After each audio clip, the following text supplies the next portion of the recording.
My name is Mara Wells, and I was 34 the year I learned what a sealed crossword puzzle could do to a family that had already decided someone was finished. Gran had always been the sharpest person in every room she entered. Crosswords finished before the coffee brewed. Names were called from 30 years back without a pause. Her mind was the family's compass, the one thing everyone quietly relied on without ever saying so out loud. Then came the forgetting. Small at first. A name here, an appointment there. Families don't wait for certainty.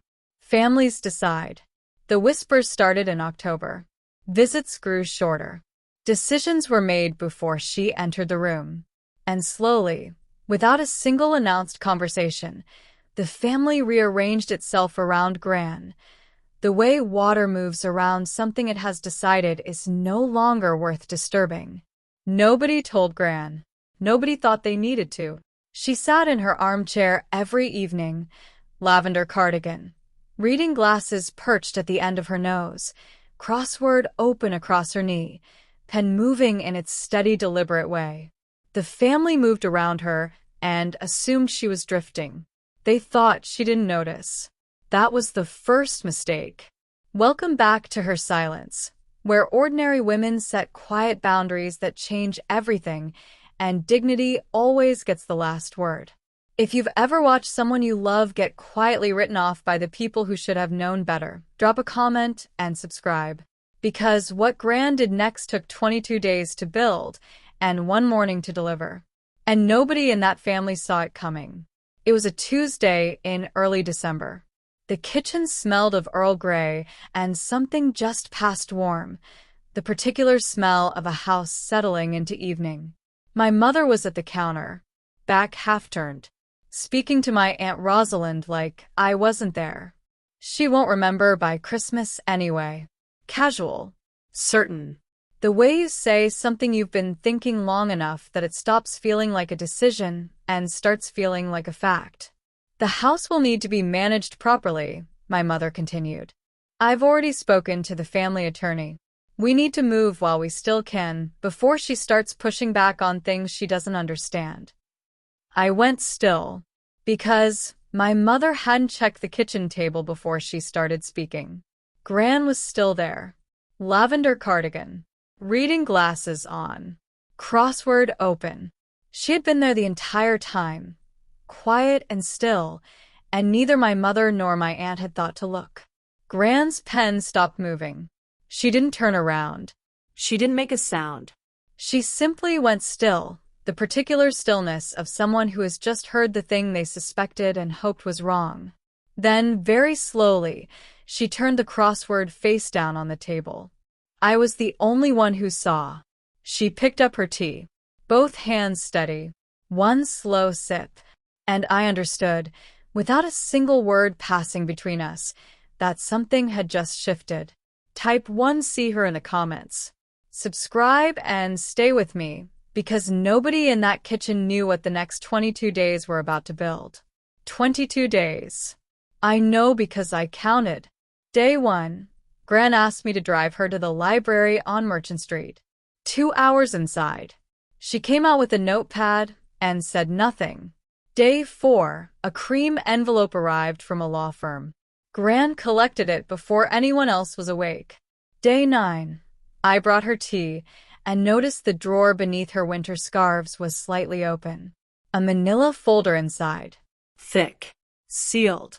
Her name on the tab in blue ink, the strong, confident handwriting from before the trembling started. Day 14. I heard her through the sitting room wall. A man's name. Gerald. The word instruction. And then, very clearly, ready. She came to dinner that evening in the lavender cardigan, crossword tucked under her arm, and ate 2 helpings of soup. My mother talked about the house. Gran said nothing. She listened. Here is what I found later inside that folder. Names, dates, account numbers going back 11 years. Every birthday she had quietly funded. Every loan that was never repaid. Every time she had held this family together from the background while they looked straight past her. All of it documented. All of it precise. But this was the part that stopped my breath. The crossword wasn't how she was forgetting. It was how she was remembering. Every square a name. Every answer a date. A private filing system hidden in plain sight on her knee every single evening while the family talked around her and assumed she was drifting. She hadn't been fading. She had been preparing.